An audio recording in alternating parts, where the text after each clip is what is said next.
Good morning, good afternoon, good evening, wherever you are in the world, and welcome to this FS Club seminar on the National Audit Office Good Practice Guide for Managing the Commercial Lifecycle and Insights on Government Commercial Activity by our erudite speaker, Matthew Rees, who will take us through this morning. My name is Hugh Morris. I'm a Senior Research Partner at Zien, and it's my pleasure to be able to chair this event today, and I can only do that thanks to the generosity of our sponsors, who you can see on the screen, and who allow us to range widely and freely across technology, economics, and finance.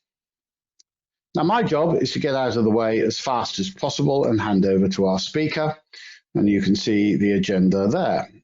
After some 20 minutes or so of excellent observations by Matthew, we will throw the thing open to question and answer, which I will moderate. And we will finish promptly at 10:45. So, some housekeeping notes. The slides are available to download in the chat and on the website. To register questions with me for the second part of the session, please go to the GoToWebinar chat facility and send your questions in, and I will then feed them through to Matthew. So, without further ado, Matthew, the floor is yours, sir. Great. Thanks, Hugh. Hello, everybody. Right, well, if we could go on to the agenda slide, which is the one after that. Excellent, thank you. So the 3 points I just wanted to structure the talk around. The first one was just very briefly, just to give people a bit of a background on what the NAO is. Then there's 4 case studies. These are published reports. You probably have come across some of the things I'm going to talk about in the press or the media. You might not have read the full reports, and I'm just going to give you a glimpse into those. And the reason to do that is actually then to highlight why we want to talk about the Good Practice Guide, because that really brings together a much broader body of work that we've been producing over the years. So if we go on to the next slide, please. It's just a little bit of background on our own kind of scale of activity. So we audited about 1.8 trillion of expenditure across over 400 sets of accounts, and we produce about 60 value for money reports a year. This is the kind of central government and arm's length body activities in the UK. There's lots of other public expenditure that comes into that, which is actually into the local authority space, but we don't do those audits, but we certainly get a lot of involvement through our codes of practice. So if I go on to the next slide, so this is just for the really high level kind of context, is the fact that government and parliament are often conflated, and our role in this, we've got it in the top right, is to be reporting to the PAC and other parliamentary committees about expenditure that Parliament approves. I'm not going to do a big kind of lecture in constitutional kind of structure here, but it is really important to see that. So when you see the ministers coming into Parliament to justify their activities, that distinction is something that's a key feature of what we do. And really the reason to highlight it is that, sitting in the NAO, we're the external auditors, so we need to be independent of government in that sense, but clearly our funding ultimately is also taxpayer funded. Some blurred lines and some clarity there, but hopefully that gives you a context of where I'm coming from on this. So if I go into the next section, case studies really, and if I can one more slide forward on that.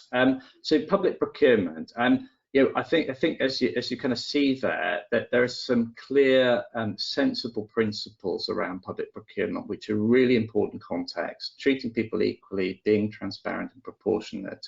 And then in the sense of urgency, there's some clear issues here about whether this could be foreseen or was not foreseeable.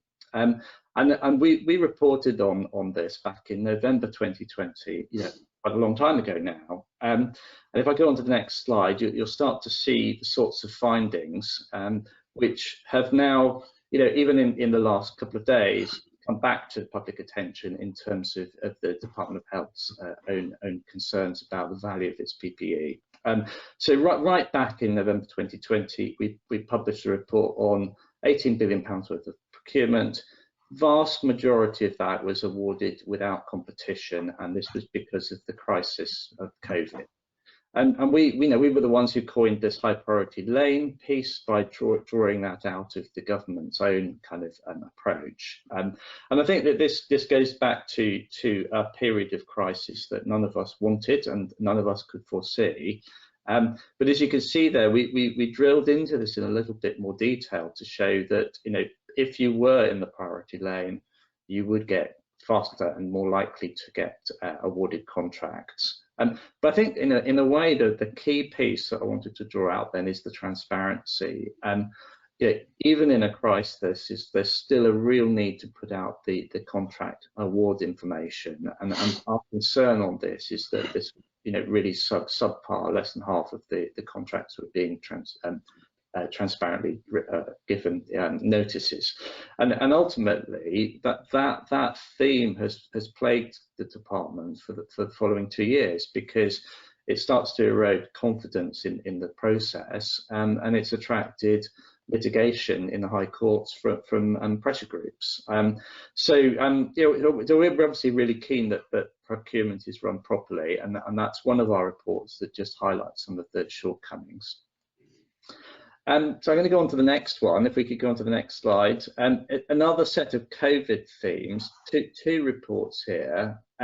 So we looked at the way in which government was administrating the bounce back loan scheme, and I just thought it was useful just to take a look at the term sheet, because this £50,000 loan and the 25% limit on turnover, these were standard terms that everybody in business could look at, and it is based on a self-declaration, and that the loans themselves have a guarantee by the government of 100% of face value. So, you know, the risk is really borne with the taxpayer, and as we've seen in recent years, the terms have been extended a bit to put it at 10-year length and a 2.5% interest rate.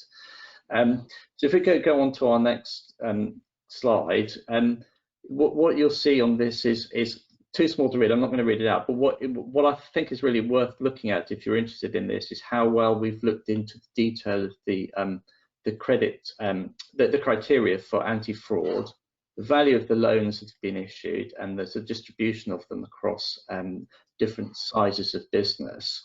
I think just what gives you is a sort of sense that we will certainly look into quite a lot of detail before we reach any conclusions.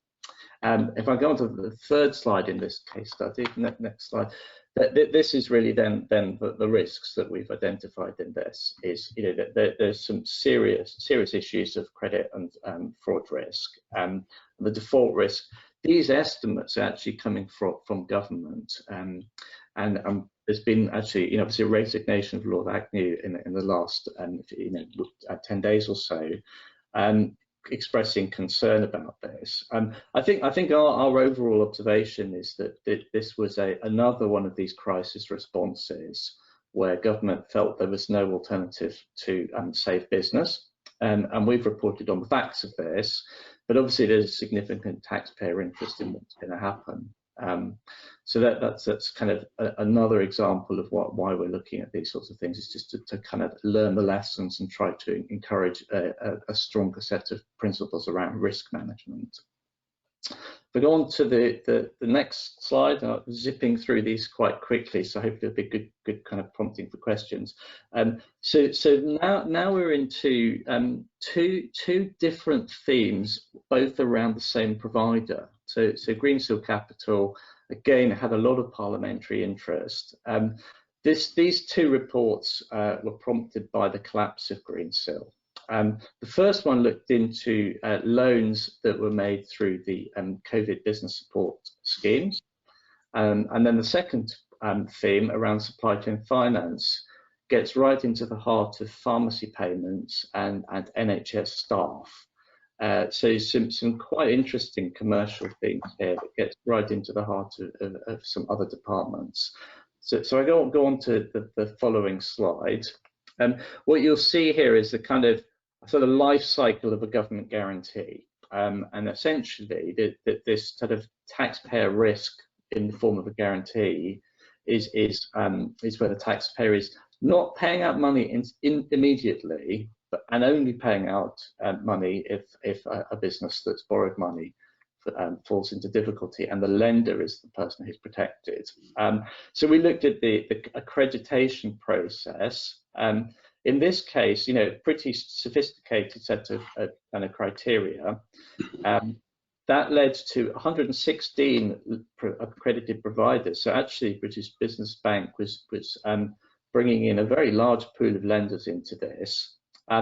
Then you get into a series of issues around green seal, and the question here is how did the British Business Bank pick this up itself and was looking into whether the lender had exceeded the lending criteria.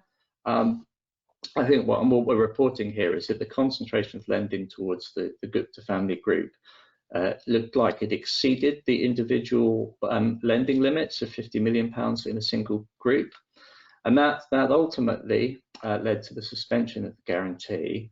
And as we see today, I mean, the insolvency of Green Seal has led to a lot of international investors facing unsecured creditor claims against Green Seal. Actually, the question really from a taxpayer's point of view is that to the extent that the guarantee was not implemented within the scheme rules, the taxpayer is actually protected from obligation.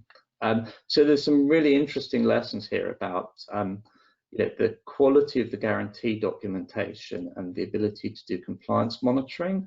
And to the extent that then a lender does not follow those rules, then it's the lender and its investors who are exposed rather than the taxpayer.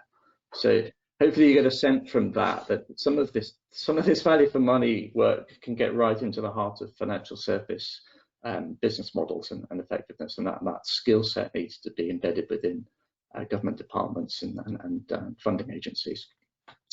The highlight there is that Green Seal became one of the very large lenders, the 5th largest. So that was just the point there. This is a business that had low profile and then suddenly became a very high profile in this environment. And then next slide is getting into our pharmacy one. So I'm just going to kind of give a bit more context on this. So pharmacies claim that they submit their prescriptions into the NHS for reimbursement. So there's quite an elaborate process by which you go to your doctor, you're issued a prescription, you go to your pharmacy to collect your medicine, and then the paperwork behind that then needs to reimburse the pharmacy on the high street, so Boots, for example, who has to purchase their drugs from a wholesaler. So the Lex Green Seal model here was really to come in and offer supply chain finance, a private finance solution that helped the pharmacy get the money earlier. And the acceleration of that payment process has had its quite significant parliamentary discussion with both Lex Green Seal and David Cameron turning up and presenting their own views on this. When we looked at this, ultimately we were surprised to find a lack of robust evaluation of the benefits of this. So there's a figure there on 100 million. There really was ultimately no substantiation for this. We were really keen to obviously see how government found itself in the position here, because what ultimately happened in the course of the Green Seal failure is that this private finance fell away. And so if you're a pharmacy, depending on this accelerated working capital, the removal of it's actually quite a significant cash flow risk. And so ultimately what had to happen there was that the taxpayer, through Treasury approval and the Department of Health stepping in, had to actually step in to provide the accelerated cash flow which Green Seal had been providing. So there's some quite significant issues there around, ultimately the risk of a supplier to government failing, the private finance disappearing, and the taxpayer having to come in. So that we reported on that, and that had its own public accounts committee. And then the final one, actually a very curious kind of product when I started to look at this. But employer salary advance schemes are, for those who advocate these, definitively not payday loans. what they are is an opportunity for somebody who's waiting in the last sort of week or so of their monthly payroll, an opportunity to draw down some of their earnings early. And Lex Greensill was actually offering this free as a loss leader. He was going around NHS trusts and promoting the scheme, which would allow people to use an app on their phone to access this. And what we found actually was that it's an unregulated product, and the FCA is still kind of in the process of deciding how to regulate this. But civil service HR had given guidance that these schemes should not be rolled out, whereas the Department of Health had either inadvertently not passed the guidance on, or assumed that the NHS trusts would take their own initiative as to whether or not to roll these things out. I mean, we have a sample, so we actually looked at the 8 NHS trusts that we could see, and actually, quite strangely, you see that people are using these products, small amounts of use in terms of 25 to 84, but actually using them 2 to 5 times a month. So we kind of actually concerned here about the extent to which these schemes are becoming actually a use of financing, which might be free under Greensill, but obviously with Greensill failing, could be chargeable services, and whether these things represent value to the individual. Obviously a question that the FCA is now starting to think about. So anyway, hopefully that gives you the context. So I'm going to just go on then and just talk about our guide. So if we go a couple more slides on, go through that guidance, and then next slide, excellent. So those case studies fall into a sample of over 200 reports which we've done. The good practice guide is trying to shift the emphasis towards, certainly from our point of view, we'd just like to see things done well. We feel that that's not something that we're seeing as much as we like. So we put out this guide. If I just go through the next slide as to what this is all about, I've called this sort of the mind the gap slide. That those 10 points are really important. So in the middle is a procedural kind of timeline. So government departments need to understand what they want to achieve rather than what they want to buy. It's the outcome, the requirement that's important there. The approach, the sourcing approach, might be a procurement, but actually it could be something that you could do internally. So, I mean, the classic one is, do you need a consultant, or do you have the capability to do something yourself? So we set that out. Market monitoring is looking at the overall commercial landscape and what government departments do to understand that supplier base, and what they do to encourage a good response to a competitive process. The process and agreement piece is really about how do you run, and it's not at every single stage of public procurement, but it's only how do you set yourself up to actually run a proper process and reach a sensible agreement. The contract management one, I mean, we've actually issued much more substantive guides on this in the past, so we've just had to condense this down. But the profession of contract management is an underinvested one in the public sector, and it's something that I know government's really keen to strengthen. But managing contracts through their life is essential for good outcomes. And then the review, transition and exit piece is that ultimately you need to consider whether you still need the supply or you need to revisit the market. And we've published quite a lot of reports on contracts with long term and overlooked towards the end. So that's the middle bit. The wraparound is really the kind of precursors. So if you don't have these 4 elements in place, and certainly when we come in and look at organisations, if we can't see strengths in all of these areas, then obviously we'd have some concerns about whether the process would be run properly. So what we've got here is a 10-point structure.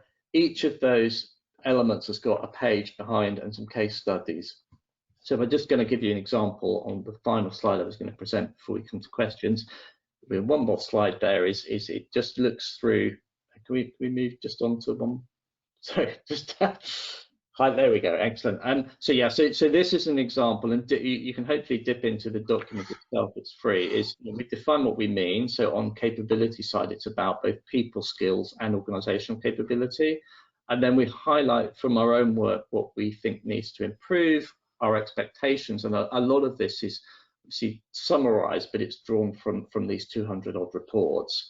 And then we've also at the bottom there, we've provided links to the government guidance, and there's actually some really good government guidance that's been issued, and we're obviously keen to see that people are aware of this and they follow it, so that there's a framework for continuous improvement, There's some people standards. I mean, there's a really quite advanced sort of structure for developing people within the commercial profession.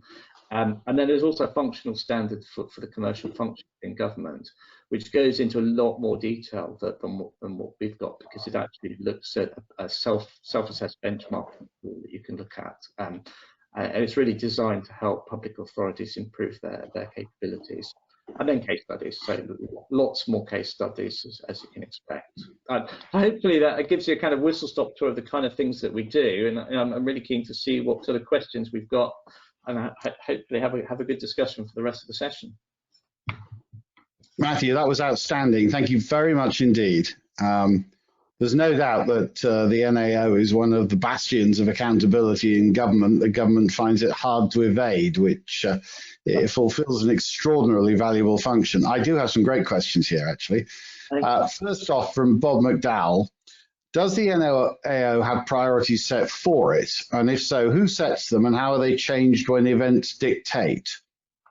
Well, so yeah, I mean, in terms of our work plan, we proactively identify topics to look at, and then we have a reactive pipeline which reacts and responds to events. And I think this is, there's obviously an active rationalisation of the work programme within our own capacity. We've obviously reported into Parliament that there is a thing called the TPAC, the Public Accounts Commission, which holds our leadership to account. And we'll obviously then make sure that the work that we're doing is fulfilling the parliamentary interest. So we certainly can't respond to everything that's happened, and we also can't sit there and just plan with perfect foresight what to do. So it's just a general kind of iterative program, and hopefully, I mean, you see with COVID, we've done a lot of work in that area. The one on the Greensward piece was not planned. But the program around COVID, once this had become a thing, we'd actually then been quite clear. We'd put together some cost trackers, for example, and got right into the kind of heart of transparency on all of that. Hope that helps. But there's a bit of both, really, planning and reacting. Thank you very much. From Simon Webb, we have a question. Could you talk about the sole source regulation regime and how it could evolve in the era of more cooperation, government suppliers working under Project 13 principles?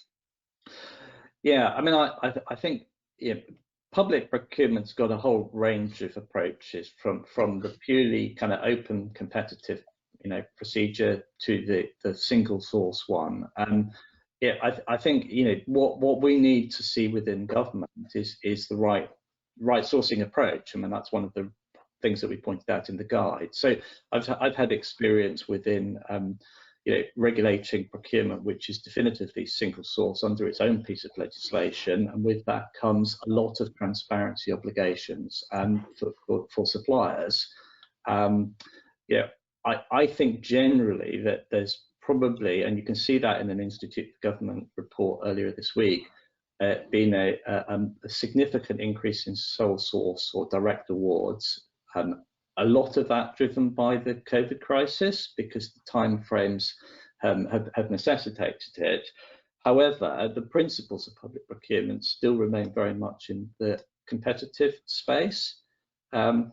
It's really for government to put out its own principles around this, and there is legislative plans here post Brexit. We've got the green paper on transforming public procurement. But what works best, fully competitive or fully single source? I mean, I don't think you could say. I think there's going to always be a spectrum of outcomes, and we're looking to see how well those have been implemented, rather than saying which one is appropriate in this particular case. And so it sounds a little bit kind of, I'm sounding a little bit defensive quite naturally, because it does very much depend on a whole set of time issues, sector issues, competitive dynamics. These things are not clear cut in that sense. Thank you. I've got quite a technical question here from Shan Turnbull. Did anyone consider making emergency loans only with self-liquidating money as used in the Great Depression? So a user pays a fee of 2% a week that allows the loans to be liquidated with a 4% profit after a year, even if the borrower did not pay back any of the money. Wow, that's a bit much for me. I mean, I think, going back to what we've looked at, I mean, the table that we had in the report compared the different loan schemes and the borrower, the obligations on the borrower to disclose, or the obligations on the lender to review. And I think generally speaking, we've not got into the kind of pricing and kind of, the pricing and the incentives issue. We've just gone into what were the scheme rules and were they followed and did they work? But I think as you can see from those reports that there's many tens of billions of pounds that have been issued in this, and the concern really is about how long it takes to recover it, or if it's not recovered, write it off. Now, another question here: is the NAO measured in any way on the savings to government through its work? And perhaps a broader question: how is the NAO measured? Yeah, so there is a process around financial impacts, which does get commented on in our annual report. And one of the things that we clearly do when we've issued the report and followed up recommendations is identify what benefits have been ascribed to that.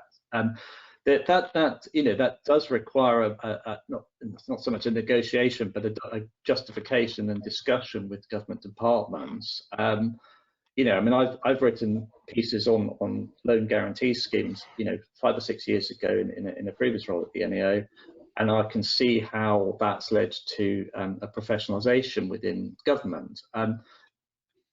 We haven't then articulated that as we've saved the government X, but there is a running total of this. The piece I mentioned before, the TPAC, the Commission of Public Accounts, they do hold televised and recorded evidence sessions where they ask exactly those questions of our leadership team, so the Comptroller and Auditor General is Gareth David. So he gets held to account in Parliament in a similar session to the ones that the PAC holds when it brings in senior civil servants. Hopefully, I think we're pretty transparent about that, and with it's not that the NAO sits there outside of that accountability loop. We're very much part of it ourselves. Thank you. Great question from Kenneth Yons. Is there any long-term view of how effective procurement and spending has been in government? And perhaps related to that, is it getting better? Well, what is getting better is, I think the government commercial function has got on its website and in the people that it employs a lot of very good guidance, and it's professionalised at a senior level from the centre. It certainly put those kind of efforts in.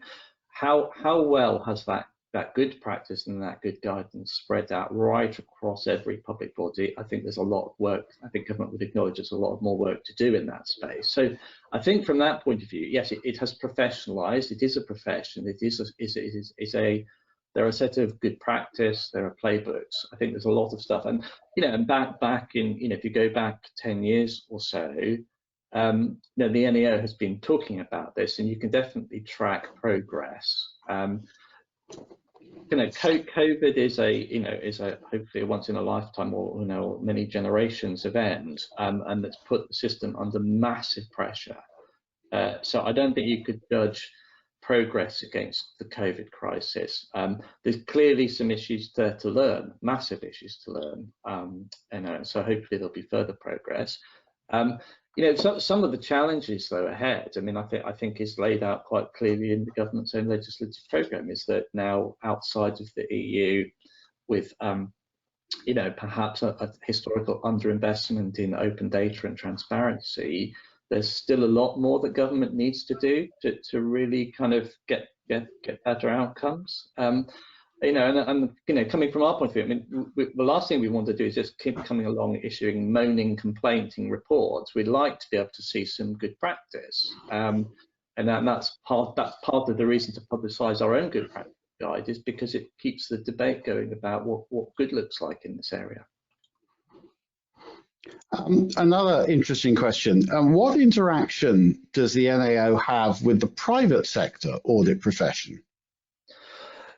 Yeah, so in the private sector audit profession, I mean, I'm a qualified accountant, and I'm at the moment have a co-opted role on the ICAEW Council, so very much interact with the profession through that professional setting. We we recruit people from at mid-level from private audit firms. We lose people to audit firms, so we've got reasonable exchange of staff. And then in terms of auditors who are auditing other public authorities so we don't audit every public body. There, in the whole of government accounts, you'll see about 4,000 public entities. We audit about 400. We set a code of audit practice for the auditors who audit public authorities that we don't, particularly local authorities in England. In terms of our own kind of remit out into private sector audits of private companies, we don't do very much of that. We do audit some companies which are owned by government, and we do have to put some of those audits. We do have a framework of our own for delivery of audits by private firms. So they're in that sense they're a supplier. We can subcontract work. So I'd say we're certainly part of that audit landscape, and when we're 800 or so, or 850 staff, and we're a mid-sized audit practice in that sense. It just so happens that our predominant client base is government, and our funding is therefore audit fees from the taxpayer. And another interesting question, how do you see the role of the NAO evolving going forward? Yeah, I mean, I think so. I mean, I was at the NAO, I left, I came back, and the thing that has evolved that drew me back is to be more outward facing, more more into the kind of insights, collaboration and best practice kind of area. The day job, the bread and butter of what we do, the financial audit and the value for money, is very much that's our bread and butter service. And we need to, as I say, with this whole sort of area, is to avoid just repeating the same message over and again, and try to do new things to influence better outcomes. I mean, ultimately, I think if we could find ourselves out of work, that would be, a great thing, in a sense, right? I mean, we don't come to work to complain and criticize. We're actually coming to work to try to improve and influence. So that's the agenda with all of this. Alongside the area that I focus on, commercial, we've set up, similar kind of subject matter experts to focus on this across major projects and digital and organizational transformation and the kind of credit, fraud and error area as well. So we've really, we've put small teams to add to our traditional service lines to really try and be a bit more outward facing. And it's a great place to be doing the influence without having to sell a consultancy engagement, because we've got those two kind of solid audit and BFM lines that will continue. Thank you. A further question, in as much as you can say, what was it caused you to leave the NAO, and what was it that brought you back? Yeah, I mean, personally, to get some broader experience in the non-executive area has been a personal plan, and I wasn't able to do the role that I found whilst I was working for the NAO. So I conflicted myself out of the NAO for a little while, and that role was fantastic. I think, personally, a great experience to be in that space. That role was coming to an end. The NAO was evolving its team, and so there was an opportunity to reapply for a new role, which has significant overlap with what I was doing before, but gives me a bit more a bit more stuff to kind of develop and new teams to build. So yeah, that's it. And and actually being able to to influence positive outcomes it's a good thing. I mean, it's a nice place to work. Brilliant. You may not be able to answer this one either. Which government department do you find the most challenging for the NAO to work with? Well, I mean, look, I think behind the scenes that the NAO and civil servants have really good collaborative relationships, and we've all ultimately share a common aim, try to get value for money, right? I mean, I don't think you'll ever hear a minister or a civil servant speak about their aims and objectives without bringing that in. So, the challenge is for us to be collaborative and constructive in that sense, but completely independent and objective in our duties. And I think that that's what I'm constantly working on. So I don't think there's a sense that there's a problem area that's particularly acute versus another. I think what I do find quite often is that you quite often have to go back to the basics about that government and parliamentary structure and the distinct roles that each of us play. And I think if you can kind of put it at that principled level, most of these engagements are fairly straightforward. And perhaps one question from me. During the discussions we had leading up to the conduct of the seminar, we talked about the asymmetry of risk and reward in the civil service between people trying to do things where there's very little reward and huge amounts of risk, and that shapes behaviour. Do you envisage there being a way in which a better equilibrium between risk and reward could be brought into government procurement and contracting accordingly? Yeah, I mean, one of the things that you hear often with the public procurement is, it's all too complicated and too bureaucratic and process driven, and it doesn't take account of that. I mean, I think I sympathise with it, but actually some of these principles are fairly straightforward. And the risk piece, I think, is if people can understand more strategically what they're trying to achieve, then I think you can bring in that risk sharing piece into this. So I think better skills and better understanding of the kind of overall commercial life cycle that we've outlined there does provide opportunities for departments to take a bit more of a bold step or a risk. But the taxpayer side of it, is really important. So a lot of those risks that government took, or for example on the bounce back loans, have left, so that taking of risks comes with too much downside. I think that quite a lot of the challenge is taking risk and getting upside. I mean, that's something that government really does struggle with.